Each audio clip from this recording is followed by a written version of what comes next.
앞으로는 이제 우리 교리신학을 우리가 배우기를 원하는데요. 우리가 교리신학에 들어가기 전에 우리 좀 서론적으로 우리가 한 2번 정도 좀 서론적인 공부를 해보려고 합니다. 그래서 우리가 하나님을 어떻게 알 수 있을까? 자, 우리가 알고 있는 하나님은 여러분이 어떻게 알 수 있을까요? 내가 하나님의 음성을 들어서 아니면 어떤 경험을 통해서 가장 하나님을 확실히 알 수 있는 방법은 우리가 성경입니다. 그러니까 우리가 성경을 통해서 우리가 하나님이 어떤 분인지를 우리는 알 수 있어요. 그러면 성경은 어떻게 주어졌을까? 하나님께서 우리에게 자신을 계시해 주어서 우리가 왜 어떠한 존재인지, 하나님이 어떤 분이신지, 왜 우리가 구원을 받아야 되는지 이것을 우리에게 말씀해 주시지 않냐면은 결코 우리가 알 수가 없습니다. 그런 점에서 하나님이 친히 우리에게 나타나셔서 자신에게 어떤 구원의 계획, 구원의 어떤 뜻, 이 모든 것들을 일러주시지 아니하시면은 우리는 하나님을 성경을 기록할 수가 없죠. 그래서 성경을 기록하기 위해서는 먼저 하나님께서 자신의 계시를 해야 됩니다. 내가 하나님을 내가 만나기도 하고 계시로 음성을 듣기도 하고 어떤 그걸 통해 내가 글을 씀을 통해서 그거를 통해서 하나님을 알 수가 있거든요. 그래서 우리가 하나님에 대해서 이야기하는 성경을 논하기 전에 우리가 제일 먼저 계시에 대해서 잠깐 우리가 살펴보고 그 다음에 다음 시간에는 성경에 대해서 과연 성경은 믿을 만한 것인가, 그래서 성경을 2개를 간단히 우리가 살펴본 다음에 그 다음에 우리가 이것을 근거로 말씀을 논하는 게 좋겠다 생각을 해서 오늘은 이제 계시 부분을 좀 다뤄보려고 합니다. 계시에 대해서요. 그래서 오늘 제가 처음 가질 질문은 우리가 어떻게 하나님을 알 수 있을까? 물론 하나님의 자신을 계시하지 않았어도 우리는 하나님을 알 수가 있습니다. 그러니까 성경에 말하고 있는 하나님은 우리가 알 수가 없겠죠. 그런데 어떤 뭔가 신이 있다고 하는 것은 발견할 수 있어요. 어떤 신적인 어떤 신이 뭔가 존재할 것 같다는, 우리는 그 정도는 인간이 알 수 있습니다. 실은 모든 인간의 마음속에 뭐가 있을까요, 여러분? 세계 어느 나라에 가든지 어떤 식민지나 어떤 미개의 나라 간다 할지라도 실은 모든 인간은 다 하나님에 대한 신적인 의식이 있습니다. 그래서 어떤 이는 그것을 태양으로 바라보고 어떤 이는 나름대로 어떤 나무라든지 어떤 자연이라든지 어떤 짐승이라든지 이제 그것들을 가지고서 어떤 이제 신이라고 생각을 하고 섬기죠. 그래서 실제 모든 이 종족 속에 어떤 나름대로의 신이 있다고 생각하고 거기에 어떤 예배를 드리고 제사하고 그 안에 활동하는 모든 것을 볼 때에는 인간의 마음속에 존재하는 신적인 능력을 통해서 우리는 하나님을 살아계심을 알 수가 있습니다. 특별히 우리가 알 수 있는 것은 우리의 양심이 또 하나님을 또 알게 해요. 실은 우리의 양심이라는 것은 무엇이 옳고 그른지를 이야기합니다. 여러분이 로마서의 말씀인가요? 로마서에서 2장의 20절에 보시게 되면 32절에 그들이 이같은 일을 행하는 자는 사형에 해당한다고 하나님께서 정하심을 알고도 자기들만 행할 뿐 아니라 또한 그런 일을 행하는 자들을 옳다 하느니라. 그 어떤 일을 행하는 것을 이건 죽을 죄야, 이건 잘못된 거야 라는 것을 하나님의 정하신 걸 안다고 하는 것입니다. 자, 이것은 뭐를 통해 알아요? 모든 인간은 자기의 양심을 통해서 어떤 무엇인가 선인가 무엇인가 악인가를 압니다. 그래서 우리 마음속에 어떤 이런 마음을 통해서 어떤 선과 악을 주관하시는 뭔가 신이 있다는 것을 우리는 인정을 해요. 그러나 이곳에 이 정도의 발견은 온전한 신의 모습은 아니겠죠. 지금까지 인류들은 나름대로 자기들이 어떤 신이 있음을 증명하기 위해서 여러 가지 각도로 그들은 신을 만나기를 원했고 또 이거를 정의하려고 예를 써왔습니다. 특별히 두 가지 방법이 있는데요. 인간이 이 세상이 하나님을 발견하기 위한 방법. 하나가 뭘까요? 깊은 묵상입니다. 사고. 우리가 여기에서 이제 신비주의 나오는데 이 신비주의자들은 깊은 묵상을 통해 가지고 그 묵상 통해서 어떤 신의 음성을 듣고 신을 발견할 수 있다고 생각을 했어요. 그래서 우리 마음속에 이 깊은 심령 속에는 하나님께로 인도하는 어떤 마음이, 이 마음이 하나님께 인도하는 어떤 빛이 있다고 생각을 해요. 그래서 깊이 묵상을 하게 되고 거기에 깊이 심취하게 되면은 그것이 어떤 신으로 인도해서 그걸 통해 신을 경험하게 되고 만난다고 하는 거죠. 그 여기서 나름대로 각자가 경험 속에 어떤 하나님이 내가 만났다 그러고 증거합니다. 일반적으로 신비주의자들이 보통 이런 경험들을 많이 이야기를 하고 실은 그 하나님에 대해서 이야기를 하죠. 자, 또 하나의 방법은요. 인간의 과학과 이성을 통해서 하나님을 발견하려고 합니다. 내가 이성을 통해서 어떤 과학을 통해서 신이 있다는 걸 증명하려고 그래요. 자, 그 중에 하나가 뭘까요? 어떤 이성적인 방법으로. 제가 이제 이 덕이라는 문제인데요. 세상에는 도덕적인 선이 있어요. 도덕적인 선이 있습니다. 그러면 이 도덕적인 선이 있다고 하는 것은 어딘가에 선한 존재가 있다고 하는 거죠. 인간의 선과 악이 있다는 것은 뭔가 그 뒤에 근본적인 선한 존재, 선한 신이 있어야지만이 인간이 이 세상이 어떤 그 선한 어떤 그 도덕을 우리가 가지고 있을 거라고 생각을 해요. 그래서 우리는 이같이 인간의 이성을 통해서 우리가 여러 가지 하나님을 발견하고 그러렵니다. 이게 보통 세상 사람들이 자기들이 믿는 신을 발견을 하고 증거하고 가르치는 내용들이에요. 깊은 묵상을 통해서 어떤 신비적인 경험을 통해서 어떤 이성과 과학을 통해서 이런 것들을 통해 그 현대는 너무나 과학이 발달하다 보니까는 이제 우주가 나오고 우주선이 나오고 외계인이 나오고 결국은 외계인을 신으로 우리가 이제는 추궁하는 이제 그 안에 과학에서 나오는 일종의 그런 근거죠. 그래서 인류는 이렇게 여러 가지 모양으로 우리가 하나님을 알기 위해서 시도해 오고 있습니다만은 성경은 뭐라 그래요? 성경은 인간의 세상의 지혜로는 결코 하나님을 알 수 없다라고 이야기합니다. 이게 이제 고린도서의 1장에 나오는 말씀인데 여러분 고린도서는 어떤 곳이에요? 헬라 천하에 물들어 있는 그런 도시입니다. 거기에 성도들은 거기다 전에는 어떤 헬라 철학에 익숙한 자들이었어요. 그들은 지혜를 통해서 어떤 신을 추구하고 신을 발견하고 어떤 신화를 만들어내는 그런 존재들이었습니다. 이런 사람들에게 뭐라고 이야기해요? 하나님은 그런 인간의 철학이나 인간의 지혜로는 결코 발견할 수가 없다. 그 이유가 뭘까요? 발견할 수 있는 이유는요. 크게 두 가지가 있습니다. 하나는 하나님이 워낙 크기 때문에 이거를 인간이 발견할 수가 없는 거 워낙 크기 때문에 거기에 비해서 인간의 이성은 너무나 적습니다. 여러분 쉽게 설명하면 하나의 개미가 코끼리를 만났어요. 그래서 코끼리를 묘사를 하려고 합니다.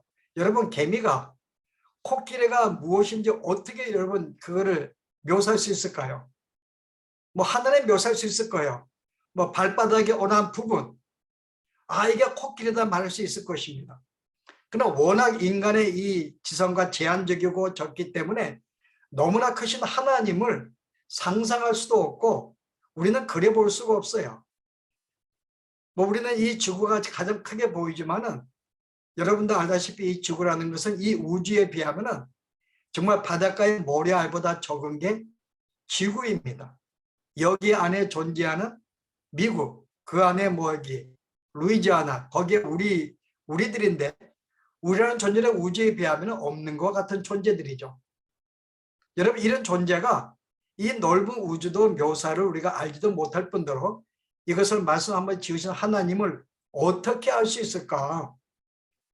여기서 하나님이 내가 이런 하나님이야 내가 이렇게 하라고 이야기하지 않으면은 인간의 이성이나 지성이나 인간의 생각으로는 결코 하나님을 발견할 수도 없고 찾을 수도 없고 그를 상상할 수 없고 그릴 수가 없습니다. 그래서 인간들은 결코 인간 세상의 지혜로는 하나님을 알 수가 없다는 거죠.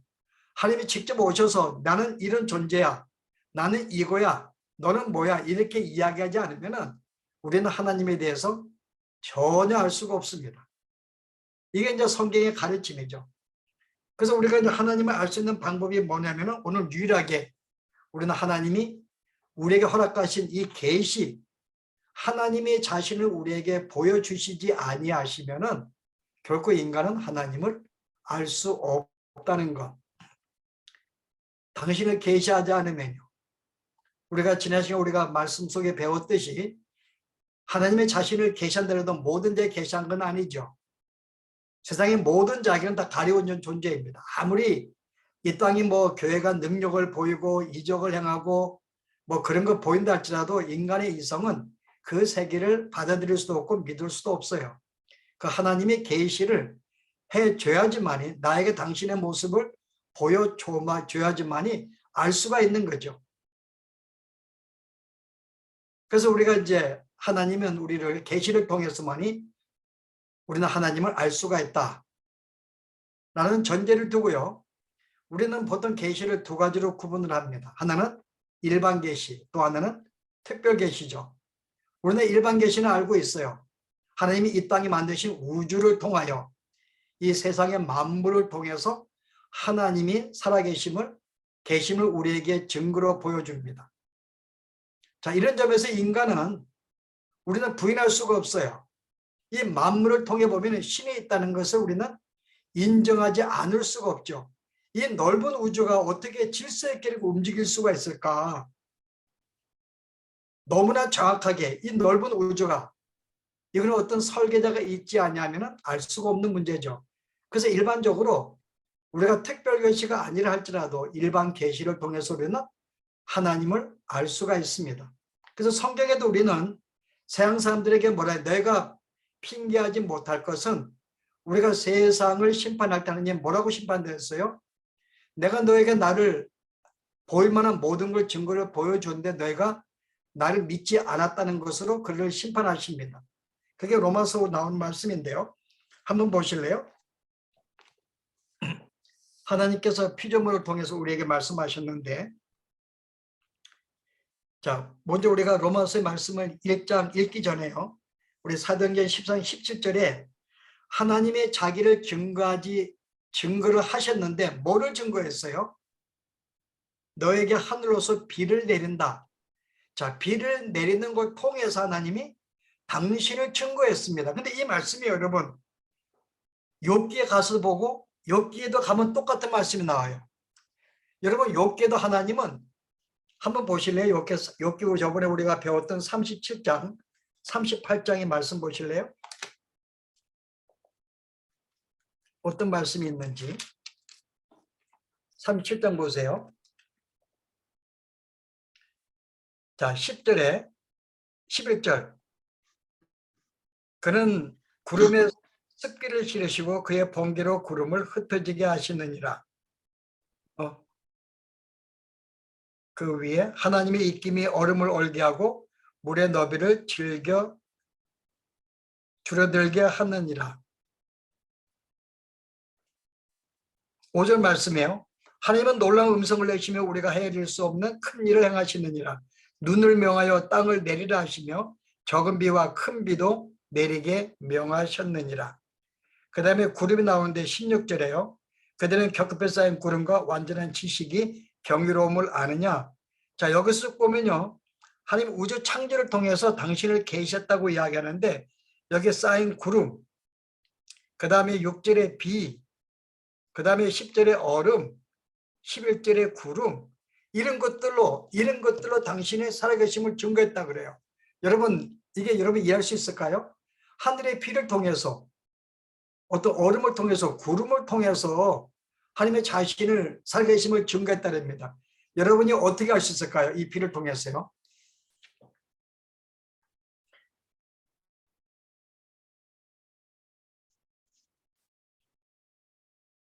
여러분 비로소 하나님의 능력 알 수 있을까요? 여러분 실제 여러분 이 세상의 이 대기에는 뭐로 이루어졌어요? 질소 78%하고 그 다음에 산소가 21%죠. 거의 99%인데요. 대기는 그렇게 이루어졌어요. 그러면 실제 이거는 실은 이 질소하고 산소는 이거는 공기보다 가벼워요. 그럼 실제 태양의 바닷물을 쬐 때 이 바닷물이 기체로 변해버립니다. 기체로 변하면 가볍기 때문에 하늘로 올라가잖아요. 이렇게요. 하늘로 올라가게 되면은 이게 올라가서 점점 이렇게 구름을 이루면서 이게 온 사방에 온 세상을 덮어버립니다. 여러분 그걸 통해서 어떻게 하는가요? 모든 대지에다가 다시 이제 이것이 대면을 만나가지고 내륙을 만나서 공기가 식어지면은 다시 물로 변해 땅에 떨어지는데 이게 비가 되기도 하고 눈이 되기도 하고 서리가 되기도 하고 우박이 되기도 하고 여러 종 다시 또 땅에 내리게 되죠. 만약에 이런 방법이 없다면 여러분이 이 땅에 농사를 누가 지을 수 있을까요? 땅에 물이 존재할 수가 없는 거죠.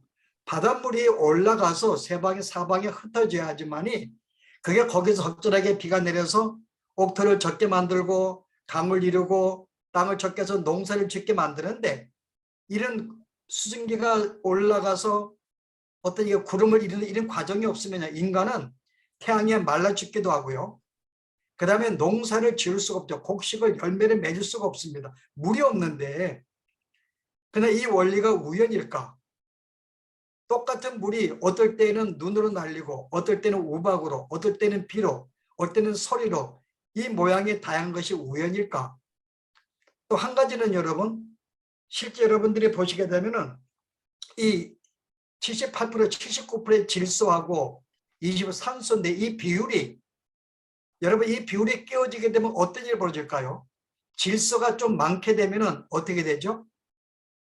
질소가 많게 되면은 지구는 어떻게 돼요? 생명체가 호흡을 할 수가 없습니다.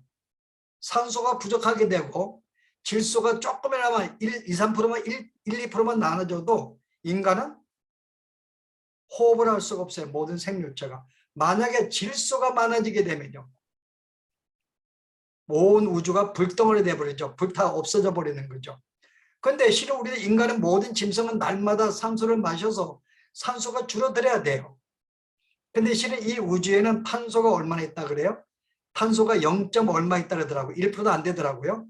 인간이 만 탄소가 이게 이 탄소들은 나무들 또 흡수를 해. 나무들이 또 이렇게 우리 어떤 흡수를 해가지고 결국은 또 산소를 내립니다.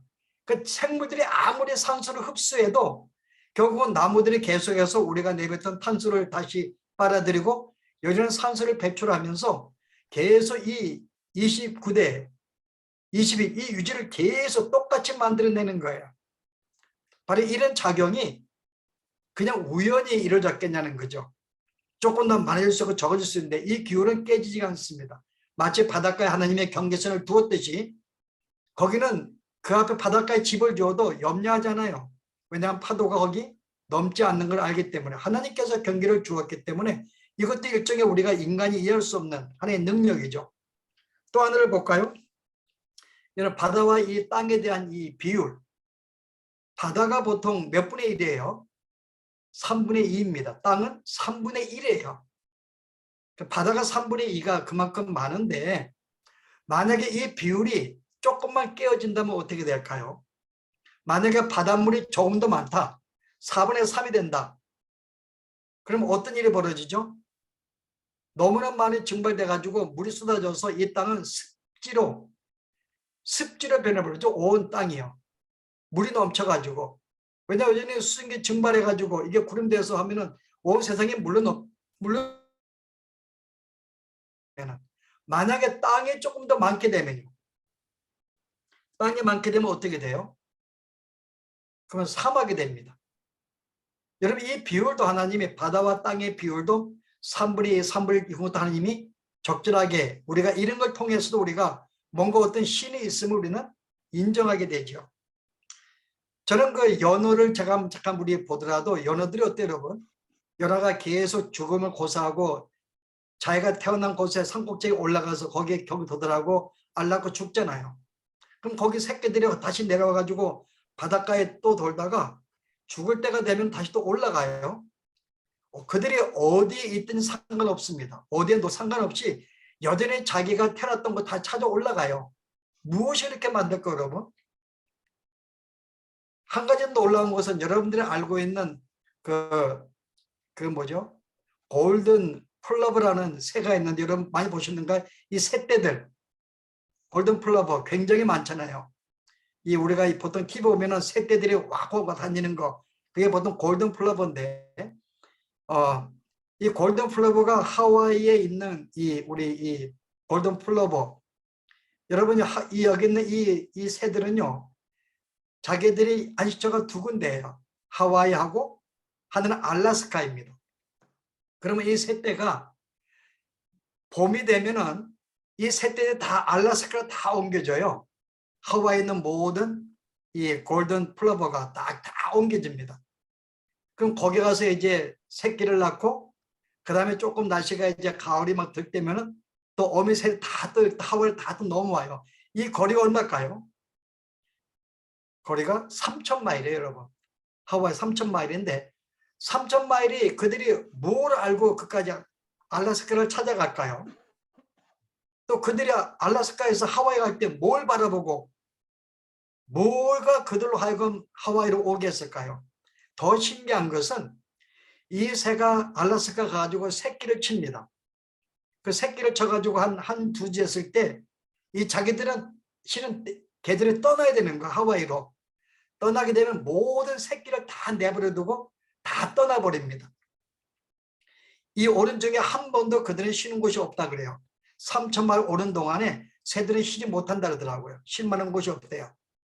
근데 이 다 온 다음에 남아있는 새들은요. 새 새끼들이 이제 한두 주가 지나게 되면은 이들이 또 한또 무리가 돼가지고 다시 하와이로 옵니다. 이 새끼들은 자기들이 어미들이 어디 사는지 몰라요. 근데 한결같이 이들이 다 날아가지고 똑같이 하와이로 다 날아간다는 것. 이게 우리가 지금 보고 있는 과학적인 우리가 하나의 사실로 보여줍니다. 우리가 보이는 현실이에요. 여러분 이것들이 우연일까? 우리가 그런 점에서 실제 우리가 이런 자연을 통해서 우리는 뭔가 어떤 하나님이 어떤 신이 살아계시고 그가 이 모든 걸 컨트롤하고 그렇게 만드셨으면 우리는 인정할 수밖에 없다는 거죠. 이게 일반 계시가 주는 거죠. 그래서 이런 모든 자연들은 뭔가 하나님의 살아계심을 증거하고 있어요. 그래서 여러분이 로마서 1장 19절에 한번 보실래요? 이는 하나님을 알만한 것이 그들 속에 보임이라 하나님께서 이를 그들에게 보이셨느니라. 창세로부터 그의 보이지 아니하는 것들 곧 그의 영원하신 능력과 신성이 그의 만드신 만물에 분명히 보여 알게 지나니. 자, 여기에 보니까요 하나님의 창조 세계에 하나님의 능력과 신성이 거기에 분명히 보인다 그럽니다. 자, 여기에서 이 자연 만물은 하나님의 능력과 신성을 나타내고 있어요. 하나님 모든 것은 아닙니다. 단 두 가지 요소만 나타내요. 하나님의 능력, 힘. 이게 얼마나 큰지 이 우주가 생긴 것, 이 어떤 이 질서있게 움직이는 것, 이 자연 만물이 움직이는 것, 이 모든 것이 볼 때에는 뭔가 신의 어떤 능력이 이런 걸 만드는 능력을 우리는 발견하게 됩니다. 또 하나가 뭐라 그래서 신성이라고 그래요. 신성은 우리가 이 원문에 보게 되면요. 신적인 탁월성, 신적 완전성입니다. 얼마나 완전하고 얼마나 탁월한지를 보여준다 이거죠. 이 우주 세계는 하나님이 얼마나 탁월한지 얼마나 완전한지를 보여준다는 거죠. 그러나 이거 외에는 보여주지 못해요. 오늘 말한 대로 이 신성과 능력밖에 보여주지는 못합니다. 이래서 하나님의 다른 모습은 볼 수가 없어요. 만물을 통해서. 그래서 우리는 우리가 이 우주 세계를 통해 가지고는 뭔가 신이 있구나. 그게 굉장히 능력이 크겠구나. 뭔가 그게 능력이 탁월하겠구나. 우리 이 정도는 우리가 유추할 수 있고 발견할 수 있습니다. 그러나 이제 우리와 구원과 관련된 하느님의 그 본성은요, 뭘 통해 알 수 있을까요? 이게 이제 우리가 특별 계시죠. 그래서 우리가 이제 오늘 우리가 이제 지금부터 배울 특별 계시인데요. 오늘 하나님의 이 특별 계시는 특별히 하나님의 자신을 우리에게 나타내어서 우리에게 말씀하신 걸 그 근거로 우리 하나님을 알 수가 있습니다. 그래서 하나님은 당신을 여러 가지 모양 당신을 계시하셨어요. 그 사람들이 그것을 기록하였고 그래서 성경으로 남겨두었습니다. 그래서 우리는 계시를 받은 자들이 그들의 경험 속에 직접 어떤 받아 쓴 어떤 이 내용들을 쓴 것을 가지고 우리는 성경이라고 그러고 우리는 그것을 근거로 우리도 하나님이 이런 분이구나 알 수가 있는데요. 자, 오늘 여기 이제 이 성경에 대해서 하나님은 이 말씀을 기록할 때에 어떻게 이 말씀을 기록하게 하셨는가? 당신을 계시하셨는데 여기에 계시에는 여러 가지 방법을 통해서 하나님이 당신을 계시하시고 기록하게 만드셨습니다. 자, 그게 첫 번째는 뭐죠? 한 가지 여러분 참고할 것은요. 그 신인 동형 동성론 제가 적어놨죠, 여기요. 신인 동형 동성론 이거 우리가 신학자들이 만드는 용어인데 쉽게 설명하면요. 하나님은 자신이 어떤 분이 인간에게 설명할 수가 없어요. 실은요. 인간의 지혜가 제한됐기 때문에 그를 이해할 수가 없습니다. 우리가 삼위일체 잘 이해하지 못해요. 인간의 지혜로 설명하지만은 우리가 뭐 이렇게 그것이 우리가 어떤 건지 알지 못합니다. 그분이 한 분이신데 삼위가 있다? 잘 이해하지 못해요. 그러나 인간의 최대한의 이해할 수 있는 인간의 수준에 맞추어서 당신을 계시했다는 거죠. 그래서 우리의 이 글들이 때로는 인간의 글과 같이 때로는 뭔가 조금 유치할 수가 있어요. 하나님 뭐 한탄하셨다, 뭐 후회하셨다. 이거는 인간의 수준에 맞추어서 그런 표현들을 한 것이죠. 이런 어떤 그런 하나님이 한탄한 이런 글들이 마치 하나님 마치 별 볼 없는 분 생각하는 게 아니라 인간의 수준에 맞추어서 인간의 방법에 의해서 이 말씀을 주셨다는 것. 그건 인간의 제한된 지식 내에서 하나님을 계시했다는 걸 우리가 알아야 됩니다. 자, 이런 점에서 성경은 하나님에 대해서 온전하게 모든 걸 계시한 건 아니죠. 근데 이걸 통해서 어느 정도는 이해할 수 있지만은 우리는 부분적으로 그래도 저는 하나님을 알 수 없는 것이다. 특별히 구원과 관련된 것은 우리가 온전히 이해할 수 있어요. 그러나 구원을 떠난 다른 우리가 모든 면에서는 우리는 하나님을 알 수가 없습니다. 우리가 거할 천국이 어떤 곳인지 우리는 온전히 이해하지 못해요. 성경에 계시한 내용 외에는 우리는 상상할 수 없습니다. 어떻게 사는지 우리는 상상할 수 없어요. 그러나 계시한 범위 내에서만 알 수 있듯이요. 그래서 하나님은 이런 전제에서요. 자, 성경을 쓰기 전에 자, 어떻게 하나님은 당신을 계시하셨는가? 첫째는요. 천사를 통해서 하나님은 천사를 통해서 우리에게 말씀해 주었다는 거죠. 여러분이 성경에는 뭐 많이 나와. 여호수아에게도 하나님이 그 가나안 땅을 전쟁 나가기 전에 하나의 군대 장관 나타나셔서 1장에 말씀하십니다. 여기에 천사가 등장을 해요. 여기서 이 여호수아가 경배하잖아요. 그것은 하나님이 신이기 때문에 하나님이 아니면 절하지 말라 그러거든요. 그래서 하나님의 천사의 몸으로 나타나서 말씀하시고요.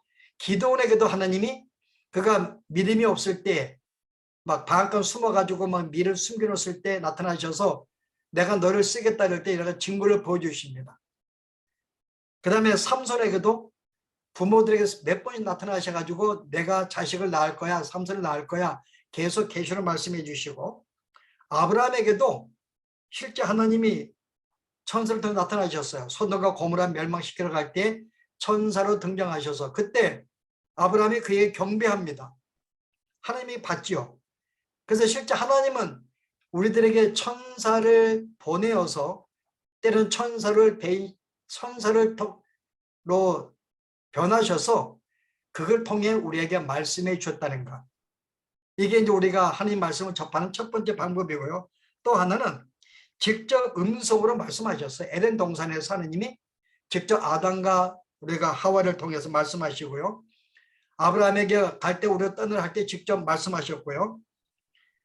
여러 가지 실제 하나님께서는 직접 하나님의 음성 속에서 아브라함이 음성을 통해서 예수님의 구속 사역도 들었어요. 그 여러분이 요한복음 8장 56절에 뭐라 그래서 예수님께서요. 이미 아브라함이 나를 보고 기뻐했다 그러거든요. 나의 구속 사역을 듣고 아브라함이 그때 나를 보고 기뻐했다는 건 이때 하나님께서 아브라함이 직접 그때는 직접 말씀할 수밖에 없는 상황이었기 때문에 모세가 말씀을 기록하기 전에요. 그래서 직접적으로 음성 주십니다. 그 다음에요. 기사와 표적과 기사, 기적, 표적, 기사로 우리에게 말씀해 주세요. 홍해바다를 건너신 걸 통해서 요단강을 갈라서 건너시는 걸 또 만나를 통하여 구름기둥을 통해서 불기둥을 통해서 또 하나님 여러 선자들을 통해서 우리에게 기사와 기적을 통해 말씀해 주십니다. 신약에서도 예수님은 많은 기사를 행하셨어요. 그걸 통해 우리에게 말씀해 주십니다. 그분이 어떤 분인지 우리는 그걸 통해서 이런 능력 있는 분이구나. 이런 분 우리는 그걸 알 수가 있습니다. 또 많은 사도들도 기적을 행했어요. 그래서 기사와 이적을 통해서 우리는 하나님의 자신을 우리에게 계시했죠. 그의 능력이나 그의 뜻이라든지 때로는 꿈과 환상과 이상을 통해서요.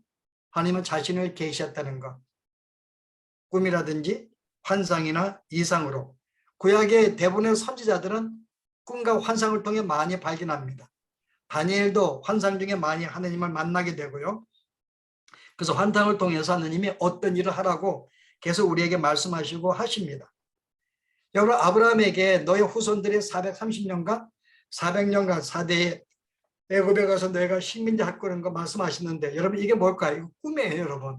실제 말씀하신 꿈으로서도 아브라함에게 말씀하셨어요. 그래서 실은 이 선자들은 거의 꿈과 환상을 통해서 많이 말씀하셨고 때로는 영감, 직접 우리에게 감동을 주었어요. 원래 갑자기 내 마음속에 감동이 생겨서 그걸 가지고 내가 글을 쓰기도 하고 그래서 감동을 통해서 하나님은 우리에게 말씀을 쓰게 하거나 깨닫게 하십니다.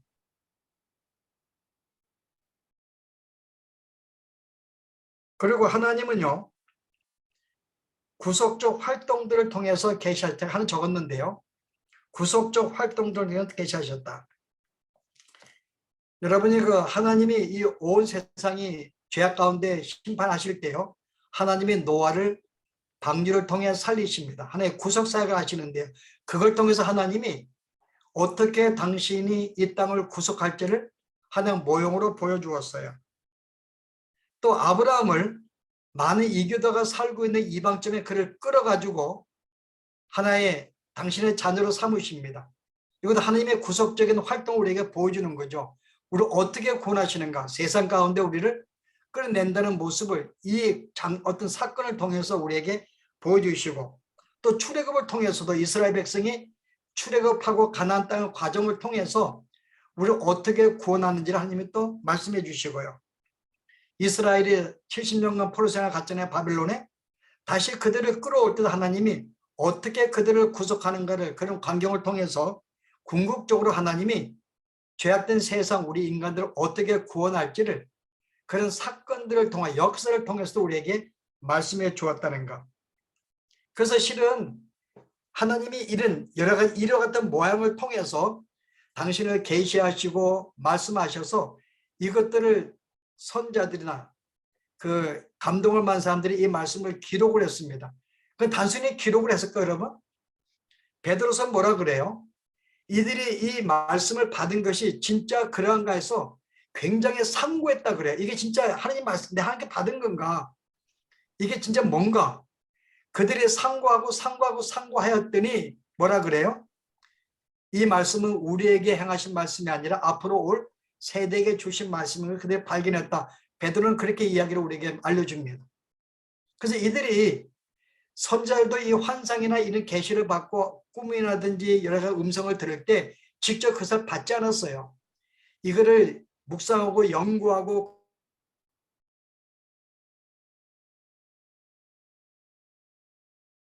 세상에 우리 오늘은 우리 서론적으로 그래서 우리가 실제 우리는 그냥 우리가 앞으로 신학을 공부할 때에 단순히 우리의 어떤 이성이 아니라 우리는 철저하게 성경에 근거해서 하나님 주신 계시 범위 내에서만 우리는 하나님을 우리가 앞으로 공부하겠다는 것인데요. 그래서 바울은 아니 이게 켈빈은 그런 말을 했어요. 우리가 성경에 말하지 않는 것을 말하면 안 된다. 예, 성경에 말하지 않는 것을 유추하지도 말고 그런 점에서 우리는 성경에 주어진 범위 내에서만 우리는 하나님의 어떠한 분인지 인간이 어떠한 존재인지 구원이 무엇인지 함께 논하게 될 것입니다. 그래서 오늘은 실제 우리의 개인적으로 볼 때에는 이미 우리는 이런 성경을 통해서 하나님을 아는 존재가 되었고요. 또 우리가 일반 또 계시 모든 자연을 통해서 하나님 사실 분명히 또 이해하고 있고 또 하나는 여러분이 기도 중에 직접 성령의 음성을 들을 수 있는 또 기가 있습니다. 자, 이런 점에서 우리는 하나님을 부인할 수가 없는 존재들이죠. 물론 이것은 세상 사람들은 왜 하나님을 믿냐고 그러고 우리를 반대하고 부인하고 공격하지만은 모든 신자들은 이 자연과 성경과 또 성령의 음성을 통해 살아계심을 증거하고 있기 때문에 우리는 이런 믿음 안에서 우리는 세상의 하나님을 변증할 수 있고 우리의 신앙을 나타낼 수가 있다. 예, 우리 오늘 우리 이 정도의 우리가 범위 내에서 오늘은 끝내도록 하죠. 예, 뭐 여러분 다 알고 있는 내용이지만 한번 그냥 서론적으로 한번 이게 우리가 계시에 대해서 한번 우리 살펴보았습니다. 은혜로 오신 하나님, 이렇게 저희들에게 자신을 우리가 하나님의 모습을 보이셔서 하나님을 알게 하시고 특별히 여러 가지 모양으로 하나님을 계시하신 우리의 신앙의 선배들이 보고 경험한 것들을 기록한 이 말씀을 통해서 우리가 더 하나님을 알아가게 하며 우리가 받은 구원이 무엇인지를 알게 하신 하나님, 세상의 모든 자들에게 비밀했던 이 말씀이 오늘 우리에게는 참으로 계시가 되고 알림이 되어서 놀라운 축복을 받게 된 것, 이러한 결과로 하나님을 만나게 되었고 구원을 받게 된 것, 아버지 하나님 진심으로 감사합니다. 우리가 알게 된 하나님을 얼마나 놀라운 축복인 줄 알며 더 하나님을 깊이 알아가기를 소원하는 이런 마음으로 살아갈 수 있는 저희들의 삶이 되도록 하나님이여 인도하여 주시옵소서. 예수님 이름으로 기도합나이다. 아멘. 네.